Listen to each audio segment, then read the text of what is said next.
प्रचलित मान्यता के अनुसार तुलसीदास जी ने जन्म लेते ही सबसे पहले राम कहा था, इसीलिए उनका शुरुआती नाम राम बोल पड़ गया। आज हम लोग बात करेंगे रामचरितमानस के अयोध्या कांड की। अयोध्या कांड की शुरुआत राम जी की राज्याभिषेक की तैयारियों से होती है। एक तरफ जहां अयोध्या में हर्ष और उल्लास का दृश्य था, तो वहीं देवताओं में व्याकुलता। उन्हें लगा कि अगर राम राजा बन गए तो फिर राक्षसों का अंत कैसे होगा। इस दुविधा को लेकर वो माता सरस्वती के पास पहुंचे और फिर माता सरस्वती ने मंथरा की बुद्धि फिराई। मंथरा ने कैकेयी से कहा, यदि कल राम का राज तिलक हो गया, तब समझना कि विधाता ने तुम्हारे लिए विपत्ति का बीज बो दिया। कौशल्या तुम्हें दुख देगी और भरत को कारागार में डाल दिया जाएगा। मंथरा की कड़वी बात सुनकर कैकेयी भयभीत हो गई, कुछ बोल ही ना पाई। इसके बाद कैकेयी कोप भवन में जाती है, जहां महाराज दशरथ को उनके दिए 2 वचन याद दिलाती है।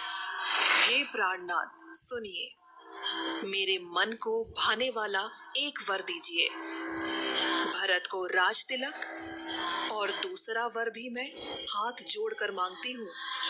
राम को 14 वर्ष के लिए वन में निवास।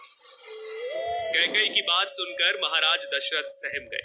उनका शरीर ऐसा हो गया जैसे ताड़ के पेड़ पर बिजली गिर गई हो। इस सूचना के बाद अयोध्या वासियों का हर्ष विषाद में बदल गया। राम, लक्ष्मण और सीता जी वनवास के लिए तैयारियां करते हैं।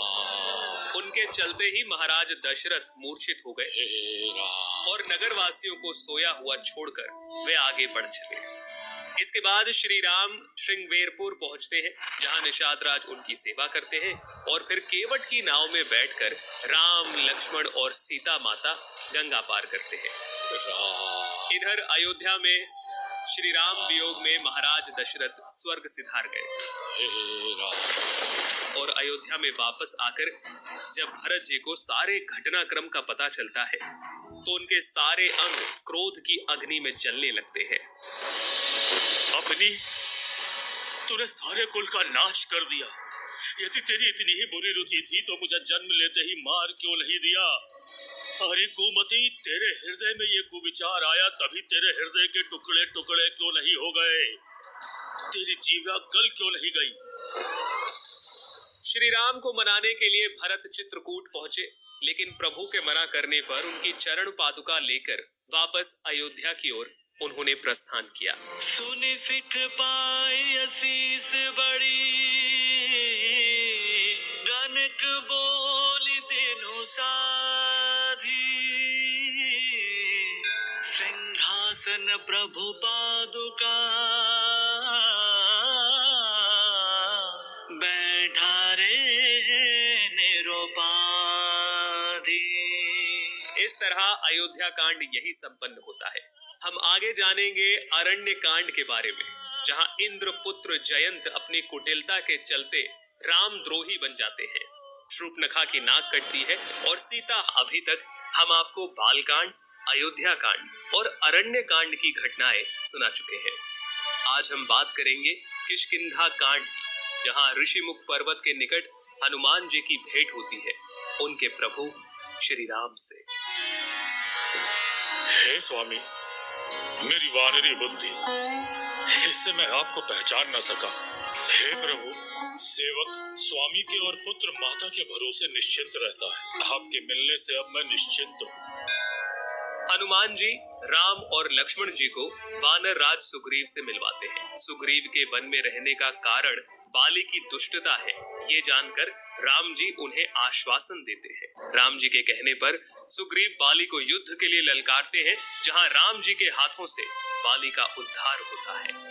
हे गोस्वामी, आपने धर्म की रक्षा के लिए अवतार लिया है और मुझे छिपकर मारा। मैं वैरी और सुग्रीव प्यारा। हे नाथ, किस दोष से आपने मुझे मारा? हे मूर्ख, सुन। छोटे भाई की स्त्री, बहन, पुत्र की स्त्री और कन्या, ये सब समान है। इनको जो कोई बुरी दृष्टि से देखता है, उसे मारने में कोई पाप नहीं। अपने पुत्र अंगद को कृपा के सागर श्री राम के चरणों में रखकर बाली शरीर छोड़ देता है। किष्किंधा का राज संभालने के बाद भी जब सुग्रीव राम जी की सहायता नहीं करता, तब लक्ष्मण जी के क्रोध से उसकी बुद्धि सही मार्ग पर आती है और वो वानरों की अलग अलग टोलियों को माता सीता की खोज के लिए भेजता है। हनुमान जी की टोली जब माता सीता को खोजते हुए समुद्र के किनारे पहुंचती है और सामने 100 योजन चौड़ा सागर देखकर जब सबका मनोबल टूटता है, तब रीछ राज जामवंत हनुमान जी को उनकी शक्तियों के बारे में याद दिलाते हैं। हे हनुमान, सुनो, तुमने ये चुप्पी क्यों साध रखी है? तुम पवन के पुत्र हो और बल में पवन के समान हो। जगत में ऐसा कौन सा काम है जो तुमसे नहीं हो सकता? कहे रीछ पति सुनु हनुमाना, कहे रीछ पति सुनु हनुमाना, का चुप साधी रहे हो बलवाना। पवन तनय बल पवन समाना, बुद्धि विवेक विज्ञान निधाना। इसके बाद श्री राम का नाम लेकर हनुमान जी अपना आकार पर्वत के समान कर लेते हैं और इस तरह से किष्किंधा कांड संपूर्ण होता है। आगे हम जानेंगे सुंदर कांड के बारे में, लेकिन तब तक के लिए सुनते रहिए।